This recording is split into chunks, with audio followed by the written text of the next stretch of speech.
धुरंधर part 2 के आखिरी में जितने भी हिंट्स छोड़े गए हैं पार्ट 3 को लेके, क्या वो ये पूरी तरह से कंफर्म करते हैं कि इसका पार्ट 3 आएगा ही आएगा, या फिर जैसी खबर सुनने को मिली थी कि जियो स्टूडियोज ने आदित्य धर को बोला है इस फ्रेंचाइजी को आगे बढ़ाने के लिए, इसीलिए बहुत बड़ी नहीं पर मिनिमम इंफॉर्मेशन ऐड कर दिया आदित्य धर ने ताकि आगे के लिए दरवाजे खुले रहे। आगे बात करेंगे क्या कैसे होने के चांस है, लेकिन सबसे पहले बात करते हैं पार्ट 2 में क्या देखने को मिला। जो देखने को मिला वो रियलिटी से कितना क्लोज था। सबसे पहले बात करते हैं जब हमजा के हाथ खोल दिए जाते हैं अजय सान्याल की तरफ से और वो एक एक करके सारे टेररिस्ट और गैंगस्टर्स को मारना शुरू कर देता है। एक खतरनाक किलिंग मशीन बन जाता है। इसमें पहला नाम आएगा जहूर मिस्त्री का, जिसने अजय सान्याल को बोला था जो बिगाड़ सकते हो बिगाड़ लो, और अजय सान्याल कह के लेता है जहूर मिस्त्री की। हमजा और रिजवान जहूर मिस्त्री के घर में घुस के ही उसे मारते हैं और मारने से पहले हमजा अजय सान्याल को वीडियो कॉल लगाता है और अजय सान्याल जहूर मिस्त्री को भारत माता की जय बोलने को बोलता है। ये पूरी बात IC-814 हाईजैक की तरफ ही ले जाती है जब अजय सान्याल पैसेंजर्स को भारत माता की जय बोलने को बोलता है, लेकिन जहूर मिस्त्री बीच में आके लोगों को डरा देता है। तो इसी नारे को पूरा करने के लिए अजय सान्याल जहूर मिस्त्री से भारत माता की जय बोलने को बोलता है और जहूर मिस्त्री जय बोलता है और अजय सान्याल की अधूरी बात पूरी हो जाती है। अब यहाँ रियलिटी से कितना चेंज किया गया है तो देखो, बोला जाता है कि रियल में भी जहूर मिस्त्री को 2 अननोन गनमैन ने उसी की शॉप पे गोली मार दी थी 2022 में, और मूवी में भी हमजा को अननोन मैन की तरह ही दिखाया गया है। ऐसे ही अब्दुल रहमान मक्की और भुट्टोवी की मौत दिखाई जाती है। अब्दुल रहमान मक्की की मौत हॉस्पिटल में हार्ट अटैक से हुई थी और मूवी में उसे मारने का काम यामी गौतम का कैरेक्टर करता है, लेकिन अब्दुल रहमान के मरने का तरीका सेम ही रहता है। भुट्टोवी कार्डियक अरेस्ट से मरा था। मूवी में उसे मारने का काम हमजा करता है, लेकिन दोनों की ही मौत में इंजेक्शन का इस्तेमाल किया जाता है जो दोनों की हार्ट बीट रोक देता है। अब दोनों की मौत का तरीका तो सेम ही दिखाया है रियल लाइफ से, लेकिन ये कंफर्म नहीं है कि रियल में दोनों को किसी अननोन मैन ने मारा था या फिर नेचुरल डेथ हुई थी दोनों की। मे बी यहाँ आदित्य धर ने लिबर्टी ली हो। इसके बाद आते हैं सेकंड पार्ट की सबसे बड़ी मिस्ट्री पे जो बड़े साहब थी। वैसे लोग अलग अलग अजम्पशन लगा रहे थे, लेकिन फर्स्ट पार्ट ने ही क्लियर कर दिया था कि बड़े साहब दाऊद इब्राहिम ही होने वाला है। लेकिन दाऊद को लेके किसी को भी पक्की जानकारी तो नहीं है वो कहाँ है, जिंदा है या नहीं, पर जो खबर इंटरनेट से मिली है उसके अकॉर्डिंग दाऊद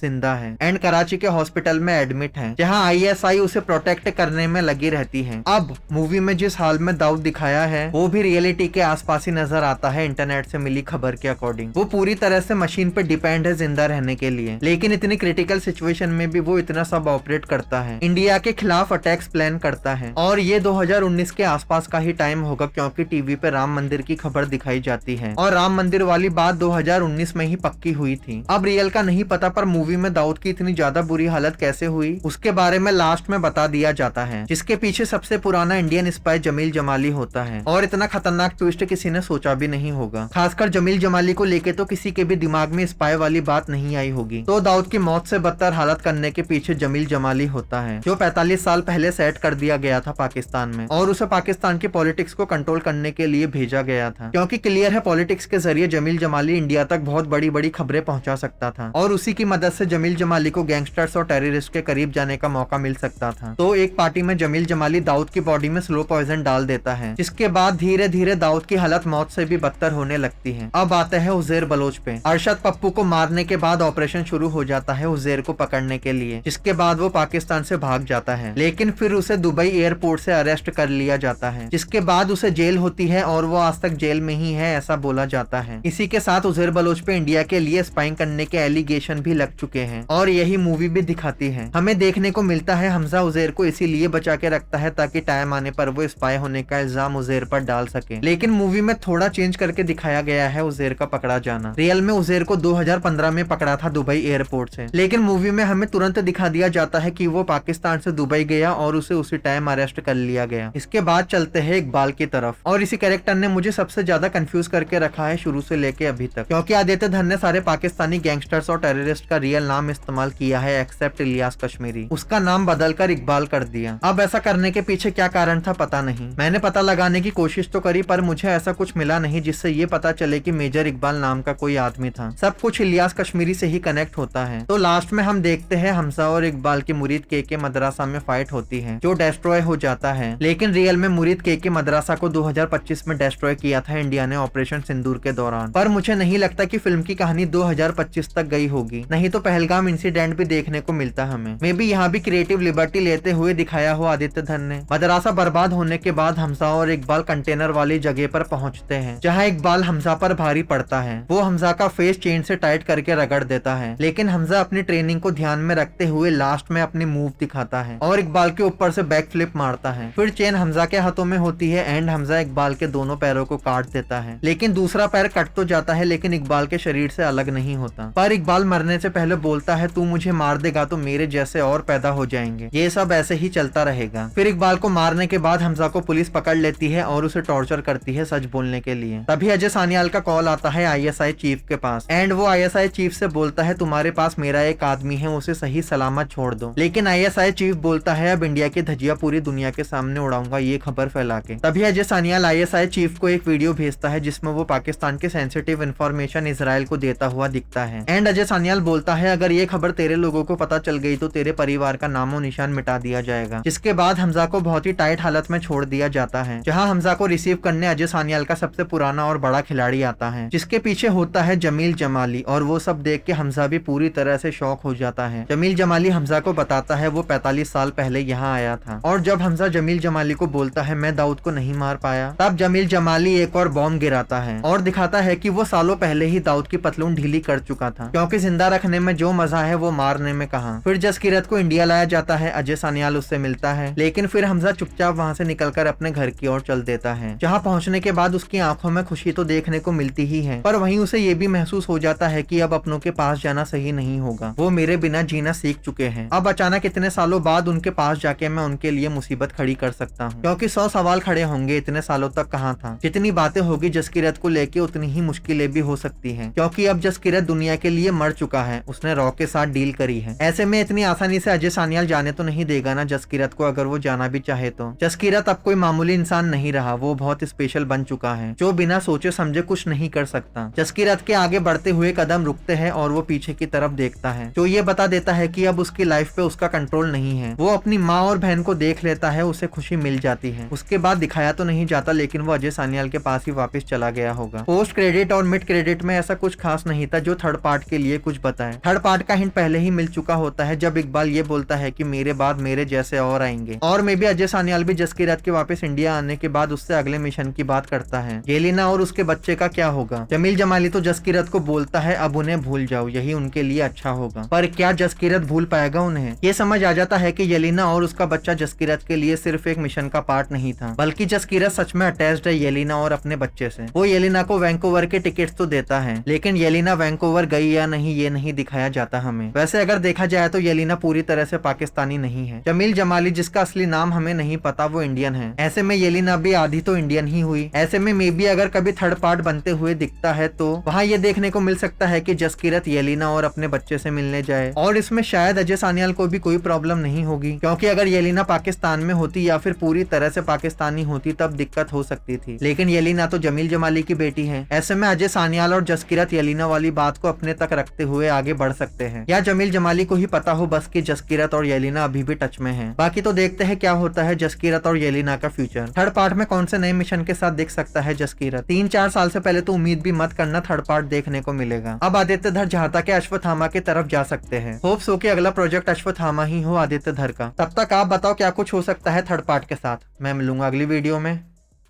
बाय।